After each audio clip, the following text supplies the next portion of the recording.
गांव की वो खौफनाक रात, जहां आंगन में बिछी चारपाई पर विश्वनाथ दादा बैठे हुए हैं। उनके पैरों के पास जमीन पर बिछी दरी पर उनका पोता चिन्मय और गांव के कुछ अन्य बच्चे कहानी सुनने की आस में बैठे हैं। चारपाई के पास एक पुरानी लालटेन जल रही है, जिसकी मध्यम रोशनी में सबके चेहरे धुंधले मगर साफ नजर आ रहे हैं।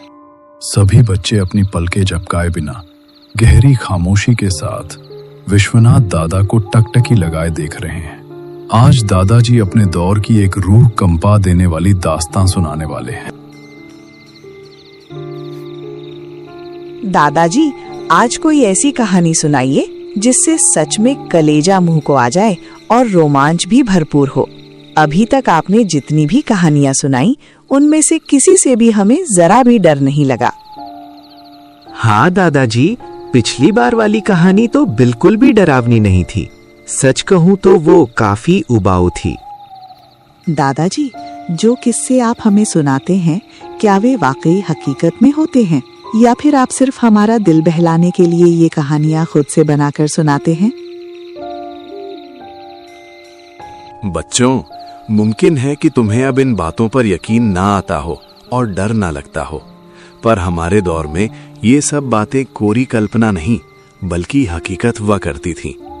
गांव का हर शख्स इन ताकतों पर भरोसा करता था और उनसे खौफ खाता था।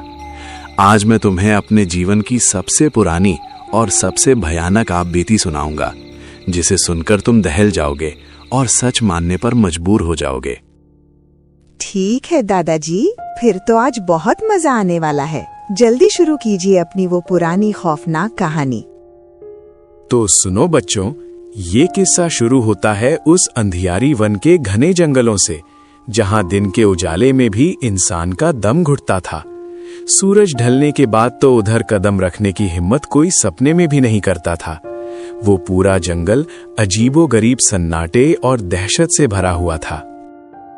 लेकिन दादाजी, उस जंगल में आखिर ऐसा क्या था जिससे पूरे गांव के लोग इतना खौफ खाते थे? बेटा, लोगों का मानना था कि जो भी बदनसीब उस जंगल के रास्ते अपनी मंजिल की ओर बढ़ता था, वो कभी अपनी मंजिल तक नहीं पहुंच पाता था। वो जंगल उसे निगल जाता था और वो शख्स कभी लौटकर वापस नहीं आता था। यही वो खौफनाक वजह थी जिससे सब डरते थे। ये सुनकर बच्चों की सांसें जैसे गले में ही अटक गईं। सन्नाटा और गहरा हो गया। तभी समीर ने दबी आवाज में पूछा, दादाजी, क्या आप भी कभी उस जंगल के रास्ते आगे नहीं गए? नहीं बेटा, एक बार मैं उस मौत के जंगल के रास्ते गया था और उस रात मेरे साथ जो बीती, उसे मैं आज तक अपनी यादों से मिटा नहीं पाया हूं। आज वही मंजर मैं तुम्हें सुनाने जा रहा हूं। बात आज से करीब 30 साल पुरानी है, जब मैं गांव से दूर रामपुर शहर के एक दफ्तर में नौकरी करता था। उसी दफ्तर में मेरा एक दोस्त केशव भी काम करता था। मगर मुश्किल ये थी कि मेरी शिफ्ट सुबह 6 से रात 8 बजे तक होती थी और केशव की ड्यूटी रात 8 से सुबह 6 बजे तक थी। इस वजह से हम कभी साथ घर नहीं आ पाते थे। मुझे हर रोज शहर से गांव का सफर अकेले ही तय करना पड़ता था। बस कभी यही हाल था, कभी वक्त पर मिल जाती तो कभी आधी रात तक इंतजार करना पड़ता था। उस दिन भी कुछ ऐसा ही हुआ। मौसम ने अचानक करवट ली। आसमान में बिजलियां कौंध रही थीं और धीमी बारिश शुरू हो गई थी। मैं बस स्टैंड पर खड़ा उम्मीद लगा रहा था कि शायद कोई आखिरी बस आ जाए, पर उस तूफानी रात में बस का आना नामुमकिन था। मैं 2 घंटे तक वहीं भीगता रहा, पर दूर दूर तक किसी गाड़ी की आवाज नहीं थी। तभी अंधेरे से निकलकर एक लाठी टेकते हुए बुजुर्ग मेरे पास आए।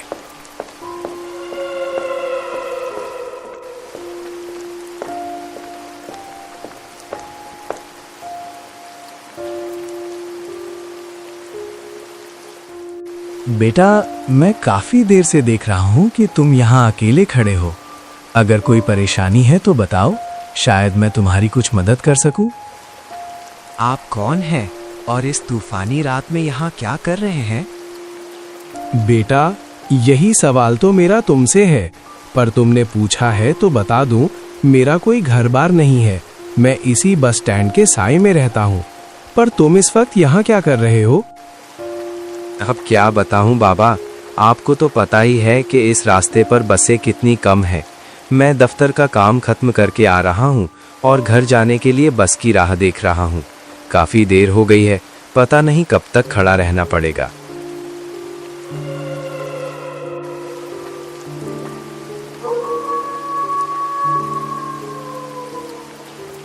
बेटा, इस मौसम में अब कोई बस नहीं आएगी और बारिश भी तेज हो रही है। तुम्हारा गांव कौन सा है? बाबा, मेरा गांव नीलपुर है, जो यहाँ से करीब 10 किलोमीटर दूर है। मुझे समझ नहीं आ रहा कि अब घर कैसे पहुंचूंगा। बेटा, तुमने पहले क्यों नहीं बताया? नीलपुर के लिए अंधियारी वन के बीच से एक छोटा रास्ता जाता है। वहां से तुम्हारा गांव सिर्फ 5 किलोमीटर पड़ेगा। तुम चाहो तो उस पगडंडी से पैदल निकल सकते हो, वरना तुम्हें पूरी रात इसी बस स्टैंड पर काटनी होगी।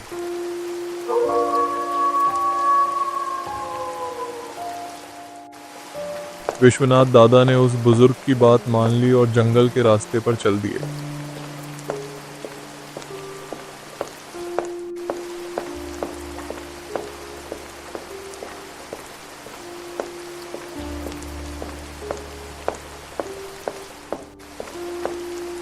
शुरुआत में तो सब कुछ सामान्य लग रहा था। जंगल एकदम खामोश था और सिर्फ बारिश की बूंदों की टप टप सुनाई दे रही थी। मैं धीरे धीरे कदम बढ़ा रहा था। आसमान में धुंधली चांदनी की वजह से बस रास्ता ही दिखाई दे रहा था। बाकी चारों तरफ घने पेड़ों का काला साया था। जैसे जैसे मैं जंगल के बीच पहुंचा, अजीब अजीब आवाजें आने लगीं।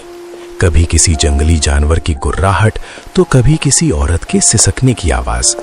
मैं हिम्मत जुटाकर उन आवाजों को अनसुना करता रहा, लेकिन तभी सामने एक विशाल बरगद के पेड़ के नीचे एक औरत, जिसने सुर्ख लाल साड़ी पहन रखी थी, अपना चेहरा हाथों से ढककर रो रही थी। धुंध और अंधेरे के कारण मैं उसका चेहरा नहीं देख पा रहा था। मुझे लगा कि शायद गांव की कोई मुसीबत ज़दा औरत होगी। विश्वनाथ दादा की आवाज अब और भारी और गंभीर हो गई थी। उन्होंने बच्चों की आंखों में झांकते हुए कहा, बच्चों, तुम खुद सोचो, ऐसी डरावनी रात में कोई औरत अकेले उस वीरान जंगल में पेड़ के नीचे बैठकर क्यों रो रही होगी? बच्चे बुरी तरह सहम गए थे, पर उनकी नजरें दादाजी के चेहरे से हटी नहीं थीं। साहस बटोर कर उस औरत के करीब पहुंचा। जैसे जैसे मैं पास गया, उसके रोने की आवाज और तेज और दिल दहलाने वाली होती गई। मैंने रुककर उससे पूछा, माई, आप इस वीराने में इतनी रात को यहाँ क्यों रो रही हैं? ये सुनते ही उसके रोने की आवाज अचानक बंद हुई और वो पागलों की तरह जोर जोर से हंसने लगी। मैं सन्न रह गया। मुझे कुछ समझ नहीं आ रहा था कि आखिर माजरा क्या है। मैंने थोड़ा कड़े लहजे में पूछा, कौन हो तुम और यहाँ इस तरह का बर्ताव क्यों कर रही हो? कभी रोती हो तो कभी हंसती हो, क्या मजाक है ये? बच्चों, जैसे ही मैंने ये कहा, मेरे साथ जो हुआ उसे याद करके आज भी मेरी रूह कांप जाती है। वो औरत बिजली की फुर्ती से मेरे सामने आ खड़ी हुई। उसका चेहरा कोयले जैसा काला था और आंखें दहकते अंगारों जैसी लाल। वो मेरे सामने खड़ी खिलखिलाकर हंस रही थी। मैं चीखना चाहता था, भागना चाहता था, पर ऐसा लगा जैसे मेरे पैरों को किसी ने जमीन में गाड़ दिया हो। मेरी पूरी ताकत जैसे निचोड़ ली गई थी। यहाँ क्यों आए हो? क्या तुम्हें अपनी जान से प्यार नहीं है? क्या तुम्हें खबर नहीं कि जो भी इस अंधियारी वन में कदम रखता है, वो यहाँ से कभी जिंदा बाहर नहीं जाता? वे सब इसी जंगल की धूल में मिल जाते हैं और उन्हें खत्म करने वाली मैं ही हूँ। आज तूने यहाँ आकर अपनी मौत को दावत दी है। अब तेरी जान पक्की है। बच्चों, उस लम्हे मुझे लगा कि मेरा अंत करीब है। मेरे हाथ पांव सुन्न हो चुके थे। उस मायावी शक्ति ने मुझे अपनी ताकत से हवा में ऊपर उठा दिया। वो मुझे खत्म करने के लिए हाथ बढ़ाने ही वाली थी कि तभी पास के ही एक प्राचीन मंदिर से शंख और घंटों के गूंजने की आवाज आने लगी। वो आवाज सुनते ही वो औरत पीछे हटने लगी। उसके चेहरे पर खौफ साफ दिख रहा था। वो दर्द से चीखने लगी और देखते ही देखते धुएं की तरह ओझल हो गई। मैं धड़ाम से जमीन पर गिर पड़ा। विश्वनाथ दादा की कहानी सुनकर कमरे की लालटेन की लौ अचानक धीमी हो गई। चारों ओर एक भारी सन्नाटा पसर गया। बच्चे सांस रोककर दादाजी को देख रहे थे।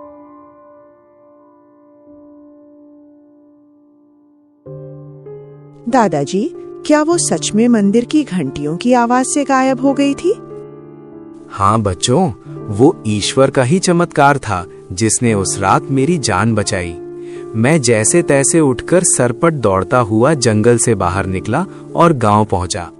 उस दिन मैंने कसम खा ली कि दोबारा कभी उस जंगल की तरफ रुख नहीं करूंगा। गांव के बुजुर्ग बताते थे कि वो औरत एक छलावा थी जो हर रात किसी ना किसी की बलि लेती थी। मैं अकेला नहीं था, कई लोग उस साये का शिकार हुए थे। यहाँ तक कि तुम्हारे सुमेर चाचा का सामना भी उससे हुआ था। अगर तुम में सुनने का जिगरा है तो मैं आगे सुनाऊं? क्या सुमेर चाचा का किस्सा सुनना चाहोगे? हाँ दादाजी, सुनाइए ना। हालांकि आपकी कहानी सुनकर अब सच में डर लगने लगा है। अरे दादाजी, आप सुनाइए। इस आर्यन की बातों पर मत जाइए, ये तो शुरू से ही डरपोक है। तो सुनो बच्चों, ये बात है तुम्हारे सुमेर चाचा की, जो बड़े निडर थे और इन सब बातों को अंधविश्वास मानते थे।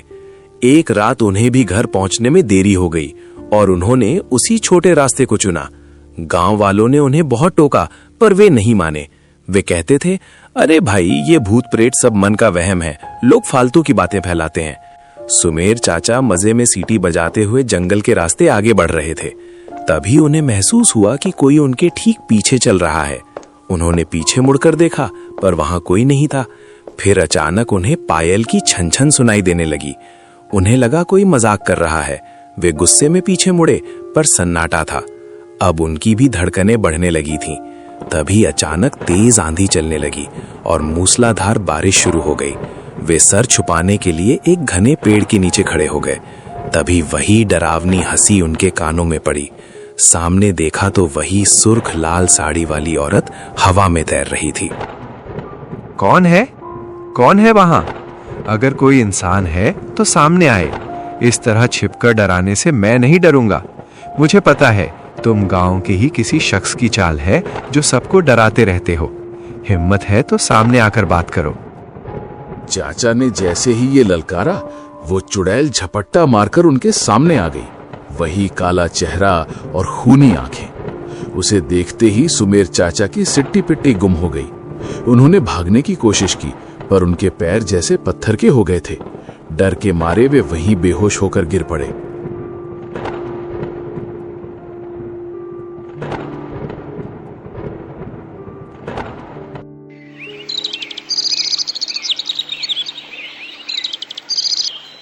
अगली सुबह जब गांव वाले लकड़ियां चुनने गए तब उन्हें सुमेर चाचा बेहोशी की हालत में मिले। उस दिन के बाद सुमेर जैसा नास्तिक इंसान भी भगवान पर भरोसा करने लगा और उसने फिर कभी उस जंगल की तरफ आंख उठाकर भी नहीं देखा। आज भी गांव के लोग उस रास्ते से जाने में कतराते हैं क्योंकि वो साया आज भी वहीं मौजूद है। कहानी खत्म होते ही आंगन में ठंडी हवा का एक झोंका आया जिससे सब सिहर गए। दादाजी, अगर हमारे सामने कभी ऐसी बला आ जाए तो हमें क्या करना चाहिए? डटकर मुकाबला करें या भाग जाएं? बच्चों, ईश्वर न करे कि तुम्हारा सामना ऐसी किसी चीज से हो, लेकिन अगर कभी ऐसा हो तो हिम्मत मत हारना। कभी कभी भागकर जान बचाना ही समझदारी होती है, मगर जो अपने डर पर काबू पाले वही मौत के मुंह से वापस आता है। बस इतना याद रखना, कभी भी उस अंधियारी वन के रास्ते मत जाना। अब बहुत रात हो गई है, मैं सोने जा रहा हूँ। तुम भी जल्दी जाकर सो जाओ।